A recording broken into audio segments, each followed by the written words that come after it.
vamos a darle la bienvenida al doctor Pedro Granja. Está escuchándonos y viéndonos sin novedad. Don Pedro, ¿cómo está, Pedro? Un saludo para todos ustedes. Gracias. Perfecto, por la invitación. Muy amable. A ver, Pedro, ayer el asesinato de Efraín Ruales revivió otra vez la teoría que tienen muchos de que cuando este tipo de cosas pasan y sobre todo lastiman a la sociedad porque era una persona que estaba en el centro de muchas miradas, muy pública. Entonces resurge aquello de que hay que endurecer las penas, hay que permitir el uso de armas y que, mejor dicho, que a bala se arregla todo. Le pregunto a usted, desde su punto de vista como máster en criminología, ¿qué opina? Vamos a ver, primero, ayer yo leía con mucha tristeza un montón de idiotas, porque la función en la vida del idiota es hablar idioteces, que escribían que Ruales lo habían matado por algo, es decir, que prácticamente justificaban el crimen.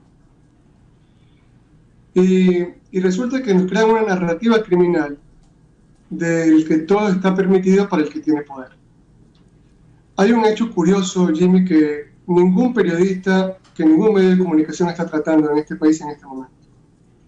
Qué curioso que cuando se hablaba del reparto de los hospitales y era tendencia y todo el país pedía la renuncia de ciertos ministros, aparece asesinado un procesado israelita que estaba vinculado con las más altas esferas del gobierno nacional. ¿Ok? Y evidentemente con algunos sectores que han gobernado con Moreno. Esto para terminar de una u otra manera desviando la atención. Luego, cuando está el pico más alto de reclamos porque se llevan 8.000 vacunas que solamente sirven para vacunar un barrio, y seguramente un barrio de bacanes, un barrio de aniñados. 8.000 vacunas que son 4.000 dosis, porque cada persona necesita dos vacunas esa es la dosis fijada por la OMS. Se las llevan para senior suites, no para un hospital, no, para un lugar exclusivo de viejos aniñados, donde cada departamento cuesta entre $150.000 y $200.000, y ya vacunan a los familiares de un ministro. El país se estalla, porque ya se han robado la plata con la funda de los cadáveres, ya se han robado la plata con los insumos médicos, casi no hay ningún preso, se repartieron los hospitales entre políticos, y ahora salta el tema del reparto de las vacunas, que ya es para las colas. Y justamente aparece el crimen de alguien famoso. Y entonces todo el mundo, nuevamente, porque es normal, se siente como si le hubieran asesinado a un primo, a un hermano, a alguien con el que tiene mucha cercanía, porque además Ruales era un tipo que no se metía con nadie, que era un deportista, un tipo que no generaba ningún problema, que no estaba involucrado en ningún acto de corrupción, que no estaba involucrado en una riña con nadie. Y nuevamente se desvía la atención. Esos son hechos importantes de analizar. Segundo, volvamos al punto de entrada. Hay un montón de gente que crea, repito, una narrativa criminal para justificar lo injustificable. Entonces, estos troll centers que trabajan con plata de Guillermo Lasso, con plata del gobierno, con plata del Partido Social Cristiano, empiezan a lanzar y a inundar las redes, a prostituirlas, ¿ok? De cualquier mensaje que le salga a ellos de cualquier parte del cuerpo, menos del cerebro. Y entonces se empieza a señalar que en qué habrá estado metido el señor Ruales para que haya muerto. Primero, no es que murió de un infarto, lo mataron, es diferente, ¿ok?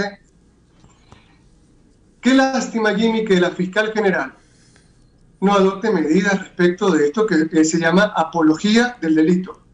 Si yo sería el fiscal general, ya habría ordenado actos urgentes para identificar las IP de todos estos señores que hacen apología del crimen y habríamos procedido a capturarlos ayer mismo. ¿Ok?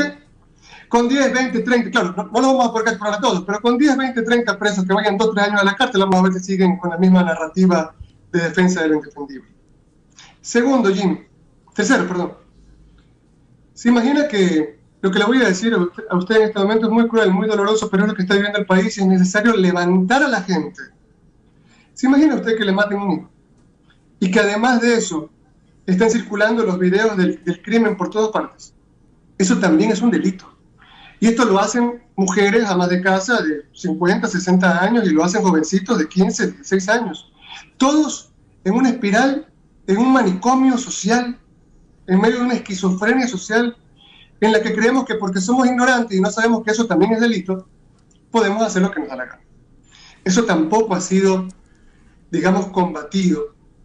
Esa morbosidad, esa perversidad social, porque el COVID no nos hizo más buenos, nos hizo más malos, de convertir en un circo el dolor de muchos seres humanos. Ayer yo leía la carta de despedida de la novia, de la compañera de Ruales, y uno no puede hacer otra cosa que tratar de contener las lágrimas, pero al final no ríe, no lo logra. ¿Cuánto dolor tiene esta señora en estos momentos? La madre, ¿ok? La gente que era muy cercana para él, la gente para quien Efraín era un amigo, era un obispo, era su sostén. Habría que entender el dolor del otro para dejar de compartir pendejadas, ¿ok? Que además tienen un contenido morboso increíble. Yo lo que creo es que lo que queda claro es que ayer, cuando yo denunciaba que Guayaquil es una ciudad tan violenta como Medellín de la época de Pablo Escobar, salieron un montón de imbéciles a decir, ¿cómo comparas? ¿Por qué insultas a Medellín? Yo soy colombiano, supuestamente, ¿no? Insultas a mi ciudad. No solamente es Guayaquil, Pedrito, es todo el Ecuador, no. No es la misma criminalidad de Guamote, no es la misma criminalidad de Riobamba, no es la misma criminalidad de Bahía de Caracas con la que existe en Guayaquil, esto evidentemente porque las variables son distintas.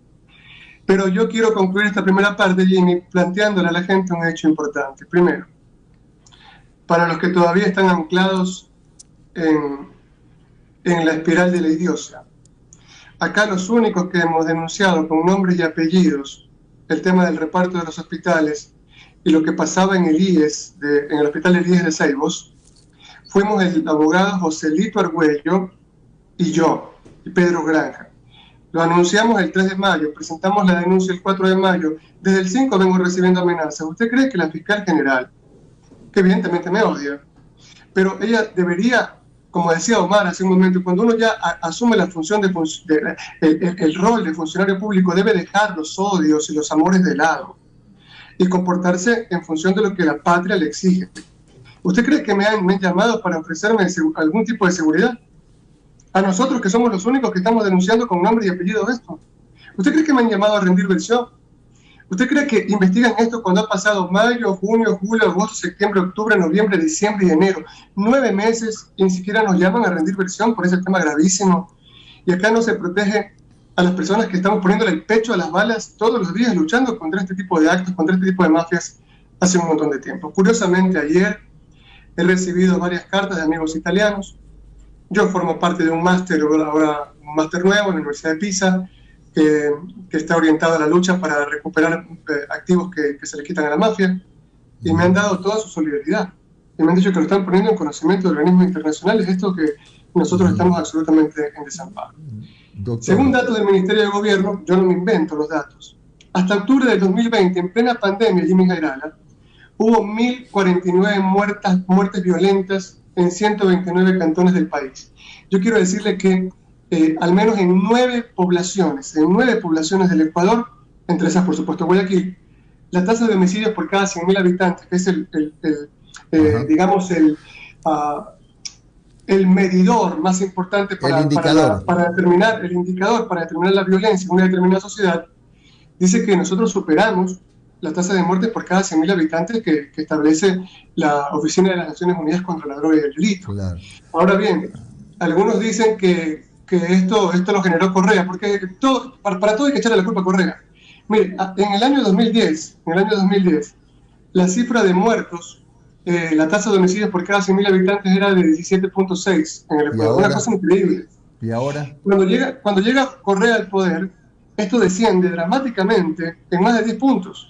Es decir, y se mantiene durante 10 años. Con Correa, yo no soy correísta, descendió la tasa de criminalidad. Pero esto lo dice el barómetro latinoamericano, no me invento mío, el barómetro latinoamericano sobre la criminalidad y la Oficina de las Naciones Unidas contra la Droga y el Delito. Cuando llega Lenín Moreno al poder, pone a María Paz, primero acuesta, ¿no? y después a María Paula Romo al frente del Ministerio de Gobierno, ¿no? Y las cifras que da el Ministerio de Gobierno del Ecuador, no Pedro Granja, ¿ok?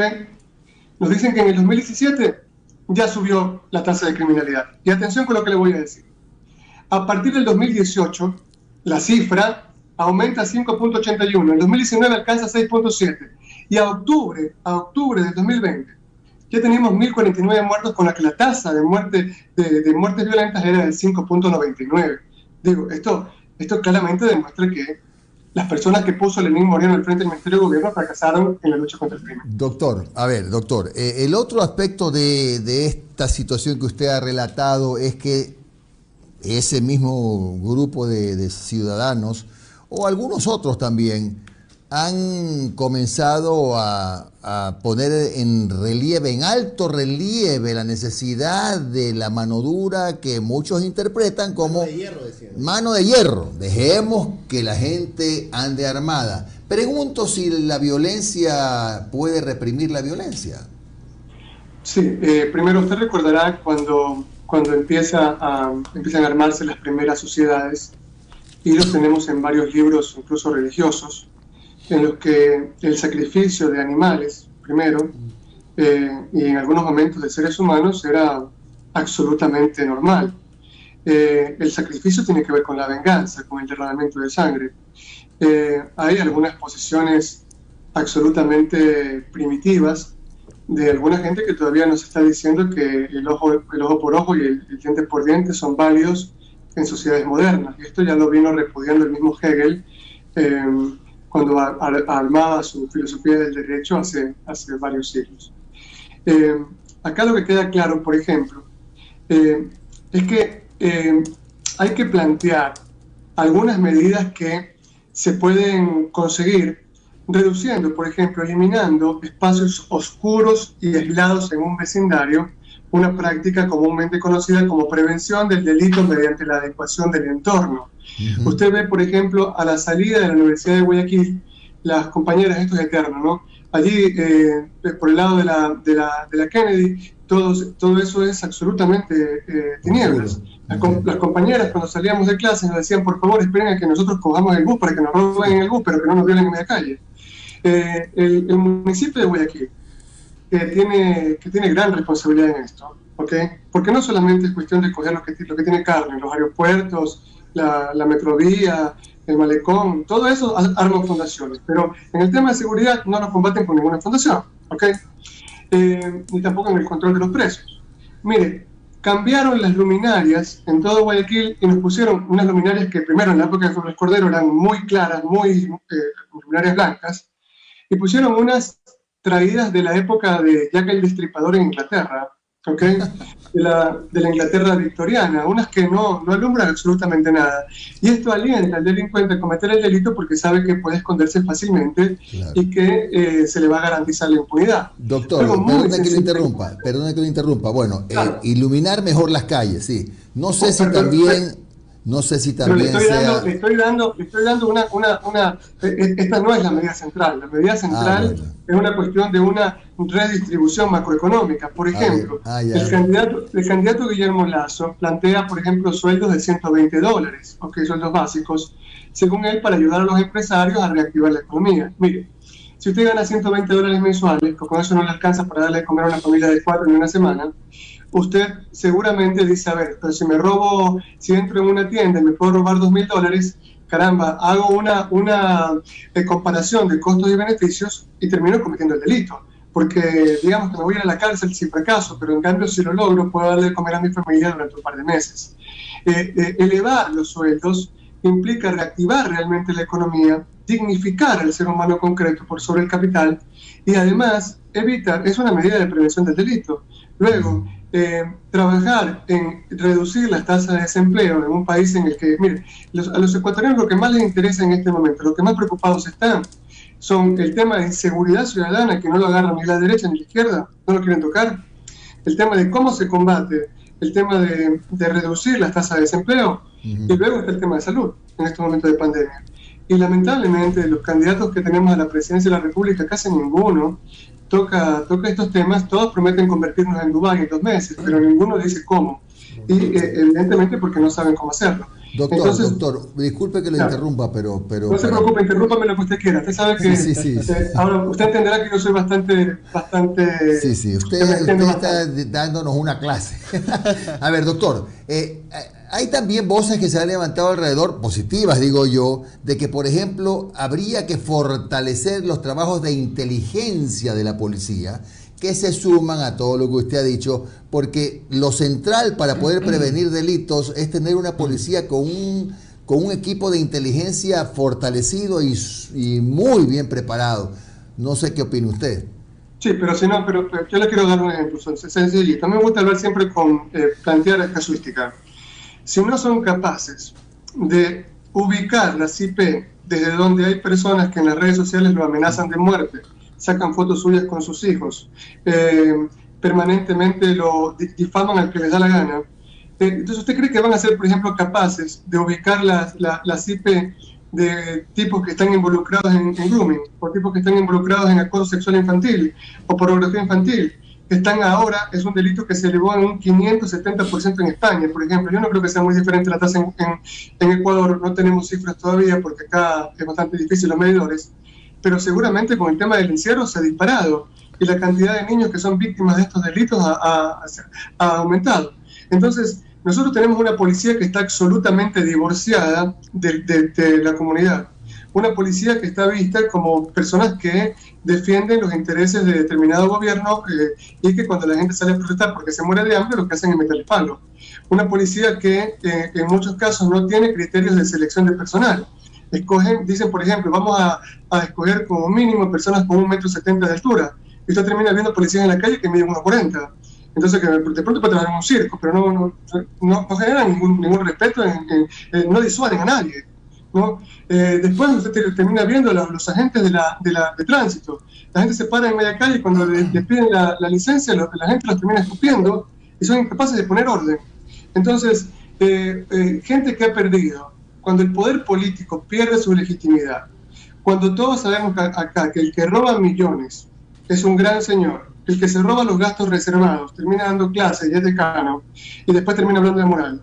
Cuando todos sabemos que el que roba muchísimo es absolutamente impune, porque entre más poder económico usted tenga, más lejos está de la cárcel, y la gente, los policías y los ciudadanos en la calle, todos perdemos el respeto a todos. Acá hay que ser, yo le voy a decir algo que yo me ponga el gusto de decir. Porque a mí no me interesa ser fiscal general, porque a mí no me interesa ser funcionario público, porque a mí no me interesa ser político. ¿Okay? Nosotros somos la India sudamericana. Acá usted ve que todo el mundo hace lo que le da su reputísima gana. Se parquean, habiendo parqueos en media calle de la 9 de octubre, se parquean en media calle. Y usted les pica, por favor, hazte un poquito para un lado, y a uno le insulta. Cuando todos estamos involucrados en esta fiebre de la estupidez, evidentemente las tasas de criminalidad, las tasas de violencia se disparan. Mire, doctor, ¿cómo está, claro. Doctor? Buenos días, doctor. Disculpe cortar la clase. Oiga, doctor, mire, a ver, es cierto. Y primero que nada, para salir de este abismo en el que estamos, primero que nada hay que darle papa a la gente. Primero hay que resolver el problema de la comida de la gente, hay que resolver el problema de la salud de las personas. Pero eso no quita que la parte institucional de un Estado debe estar fortalecido para poder brindar justamente esa atención.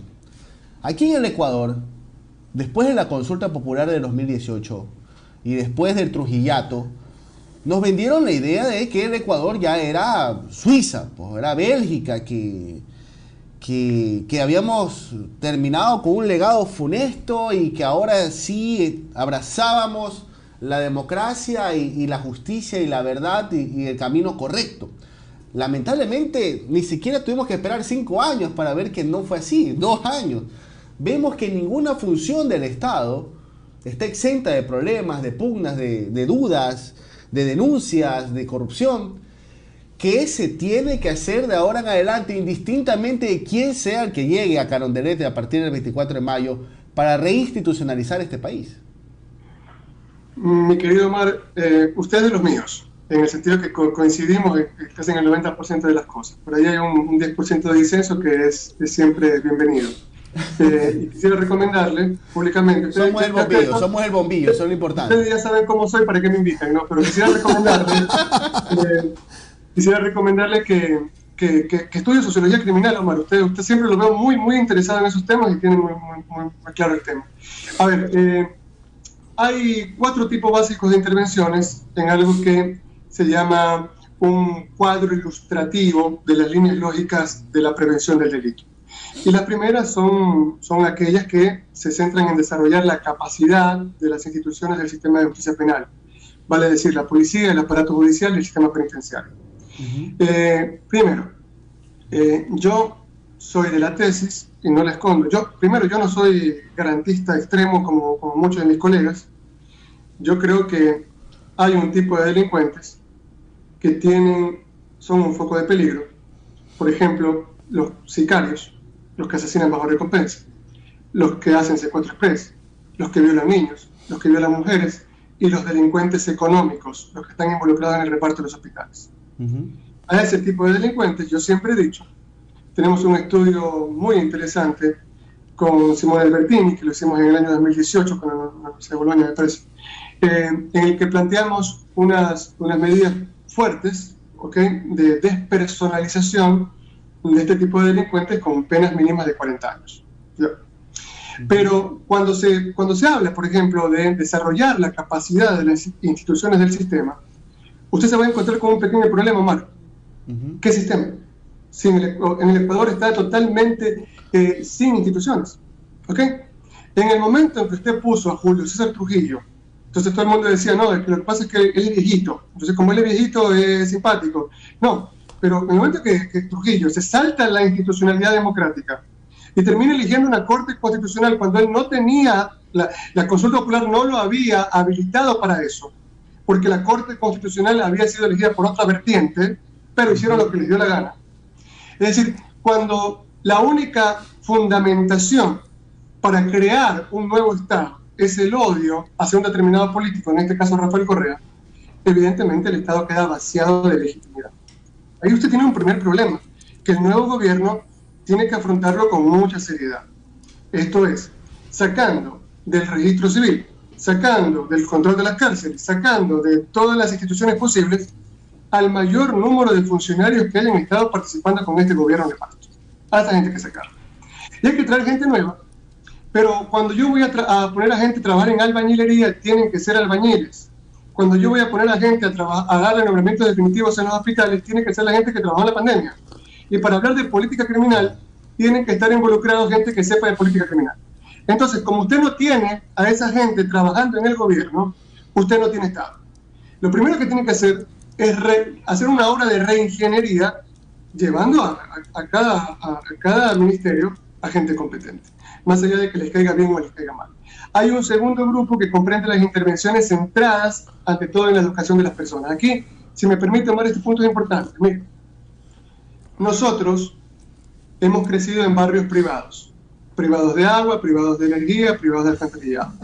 En esos barrios, papá es obrero, y papá lo único que tiene para sacarlo a uno a divertirse, porque no tiene plata, es enseñarle a boxear, para que no le peguen los otros muchachitos del barrio.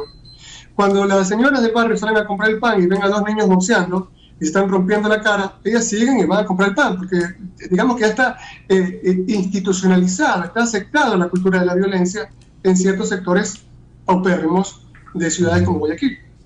Pero, por ejemplo, yo tengo una hija de 10 años que vive en Alemania y a ella le están enseñando resolución de conflictos por vía pacífica, ¿ok? O sea, le están enseñando a conversar, le están enseñando a entender que el otro, si de pronto tiene otra raza, tiene otra cultura, tiene otro lenguaje, siente como ella, tiene el mismo color de sangre, se le muere el papá, llora, si el equipo favorito hace un gol, grita y se pone feliz. Es decir, cuando se trabaja en ese tipo de temas, se reducen los niveles de violencia. Pero, acá ya salieron algunos que nunca han estudiado criminología y están diciendo que el control, por ejemplo, que el porte de armas soluciona el tema. Ya de esto hemos hablado. El porte de armas y el alcohol son elementos disparadores de la violencia y lo que queremos es frenarla. Ahora, evidentemente, yo en esta entrevista de 20 minutos Porque el señor Media hora va, doctor. Ya, en esta entrevista no puedo dar una receta completa de cómo deberían ser las medidas de prevención y el combate eficaz al delito, porque para eso necesitamos más tiempo, pero sí me parece que es un momento en el que las universidades, las asociaciones de escuelas de derecho, de sociología, de medicina, deberían abrir este tipo de foros para que vayan expertos en el tema y empiecen a aportar con sus conocimientos para tener una política criminal diversa. Yo siento muchísima tristeza por el asesinato del señor Ruales, me solidarizo con su familia, creo que el que sigan transmitiendo, el que sigan compartiendo videos de ese momento tan triste es un delito. Creo que tratar de justificar el que lo hayan asesinado es apología del delito, deberían estar presos y ubicados los que lo están haciendo, y creo que es momento de elevar el nivel filosófico de la conversación, poniendo al médico a hablar de medicina y al criminólogo a hablar sobre el crimen. Gracias, doctor Pedro Granja, máster en criminología por el alma mater de Bolonia, de la Universidad de Bolonia en Italia. Que tenga usted un buen día, doctor, muy amable. Gracias, doctor. Gracias, igual, un abrazo para todos ustedes.